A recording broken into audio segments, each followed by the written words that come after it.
Olá, meninos, tudo bem? Agora a gente vai falar de hipótese de Avogadro. É simples, é fácil, mas é bastante importante. Dá uma olhada aqui no enunciado. Ó. Volumes iguais de gases quaisquer, nas mesmas condições de temperatura e pressão, encerram a mesma quantidade de moléculas. Esse é o enunciado da lei ou da hipótese de Avogadro, né? Eu quero que você preste atenção em alguns detalhes importantes. Ó. Primeiro ele fala aqui, volumes iguais, certo? Gases quaisquer, ou seja, qualquer tipo de gás, nas mesmas condições de quê? De temperatura e de pressão. Então, veja, volume é igual, pressão é igual, temperatura é igual. As três variáveis de estado das duas amostras, ou até mais amostras de gases, são iguais, né? Encerram a mesma quantidade de moléculas. Bom, nesse contexto, eu quero que você entenda o seguinte. O que significa essa palavra aqui, ó, a palavra encerram? Ora, esse termo encerram, ele entra nesse contexto com o sentido de contém, certo? Vou até colocar aqui, ó, um sinônimo. Contém. Então, leia esse enunciado de outra forma, ó. Volumes iguais de gases quaisquer nas mesmas condições de temperatura e pressão contém a mesma quantidade de moléculas, ok? Como assim? Olha só. Aqui eu tenho um recipiente que contém o gás A, que é esse gás azul, e aqui eu tenho um recipiente que contém um gás B, que é esse gás esverdeado aqui, né? Esses dois recipientes eles apresentam o mesmo volume, o volume é igual, né? Os dois gases estão à mesma temperatura e à mesma pressão. Então, volumes iguais de gases quaisquer, A e B, nas mesmas condições de temperatura e pressão. Então, observa aqui, volume é o mesmo, temperatura é a mesma, pressão é a mesma. Quando você tem duas amostras de gases, onde as três variáveis de estado são exatamente iguais, você pode afirmar pela hipótese de Avogadro que esses dois recipientes contêm a mesma quantidade de moléculas.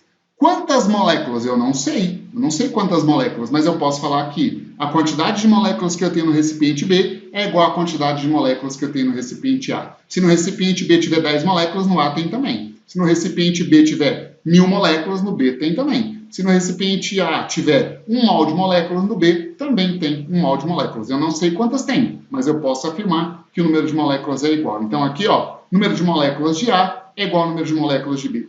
Só que dentro dessa informação, número de moléculas de A é igual ao número de moléculas de B, existe uma informação implícita. Veja, se eu posso afirmar que o número de moléculas é igual, eu posso afirmar o seguinte, que o número de mols do gás A é igual ao número de mols do gás B. 1 mol, 2 mols, e assim por diante. Agora, se o número de mols é igual, como você calcula o número de mols? Ora, você lembra que o número de mols é o quociente entre massa e massa molar? Então, para o gás A, eu posso falar que a massa do gás A dividido pela massa molar dele é igual à massa do gás B dividido pela massa molar dele, do gás B, certo? Isso é o que a gente usa de verdade quando se tem uma questão para resolver sobre hipótese de Avogadro. Dá uma olhada nesse exemplo que eu trouxe aqui para vocês. Olha, enunciado. Um recipiente contém 220 gramas de gás carbônico em certas condições de temperatura e pressão. Então, já começando aqui com o enunciado da questão, ó, o recipiente contém 220 gramas de gás carbônico, que é um gás conhecido, né? Após evacuação completa do recipiente, ou seja, uma bomba de vácuo tira todo o gás que tem lá dentro, ele fica completamente vazio, né? 140 gramas de um gás desconhecido, que pode ser gás nitrogênio ou gás metano, eu não sei qual dos dois, foi adicionado ao mesmo recipiente, ou seja, se é o mesmo recipiente, quer dizer que o volume é o mesmo, até que a pressão e a temperatura fossem exatamente as mesmas do gás carbônico, ou seja, pressão, temperatura e volume são iguais, né?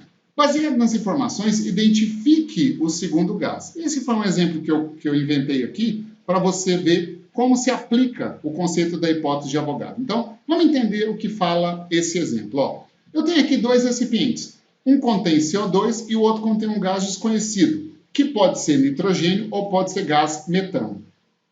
Nesse caso, de acordo com o enunciado do exemplo, ó, o volume dos dois recipientes é o mesmo. Por quê? Porque o recipiente foi evacuado com gás carbônico e colocou-se outro gás. Então, o volume dos gases é o mesmo. A temperatura é a mesma, o enunciado fala isso. E a pressão também é a mesma, o enunciado também fala isso. Como nós temos dois gases com o mesmo volume, pressão e temperatura, o que eu posso afirmar? Eu posso afirmar que o número de moléculas de gás carbônico é igual ao número de moléculas ou número de mols do gás desconhecido aqui, certo? Lembra que nesse recipiente o gás desconhecido pode ser o gás nitrogênio, N2 gasoso, ou esse gás desconhecido pode ser o gás metano, CH4 gasoso. Caso seja o gás nitrogênio, a massa molar do nitrogênio, ela vale quanto? Olha, o peso atômico do nitrogênio é 14. Vezes 2 dá 28 gramas por mol, né? Caso seja o gás metano, quanto vale a massa molar do gás metano? Ora, o carbono é 12 mais os 4 hidrogênios, 12 mais 4, 16. Isso aqui vai dar 16 gramas por mol. Então, a gente vai identificar o gás pela massa molar dele, né?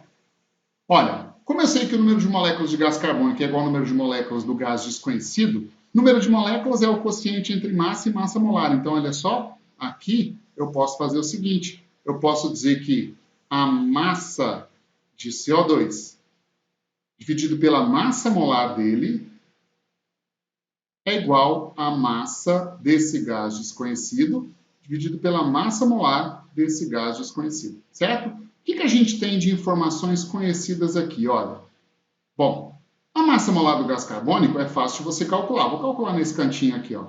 A massa molar do CO2.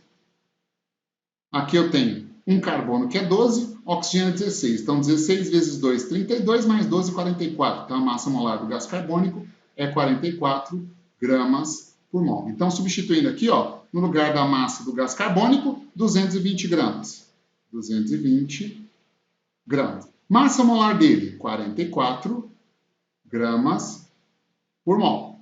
Massa do gás desconhecido, o enunciado está falando, ó, foram colocados 140 gramas desse gás. E aí, a gente descobre a massa molar do gás desconhecido. Aqui, eu já posso de cara simplificar, ó, gramas. Com gramas, a massa molar vai sair em gramas por mol, que é a unidade dela mesmo, né? Portanto, a massa molar desse gás desconhecido, ó, trabalhando aqui com os valores, ó, massa molar vem para cá, então aqui vai ficar 140 vezes 44 gramas por mol, dividido por 220 aqui, certo? 44 vezes 140 dividido por 220, isso aqui vai dar um resultado cuja massa molar, olha, massa molar vale 28 gramas por mol, certo? Se a massa molar é 28 gramas por mol, a gente acabou de identificar o gás em função do cálculo de sua massa molar. Porque olha aqui, ó, eu descobri que a massa molar do gás desconhecido é 28 gramas por mol. Das duas hipóteses que nós temos, somente o nitrogênio tem massa molar igual a 28 gramas por mol. Então, se essa fosse uma questão, por exemplo, discursiva de segunda fase de um vestibular, aí você colocaria no final da questão assim, resposta, o gás desconhecido é o gás nitrogênio, de acordo com os cálculos acima, ok? Então, aguardo você para a próxima questão.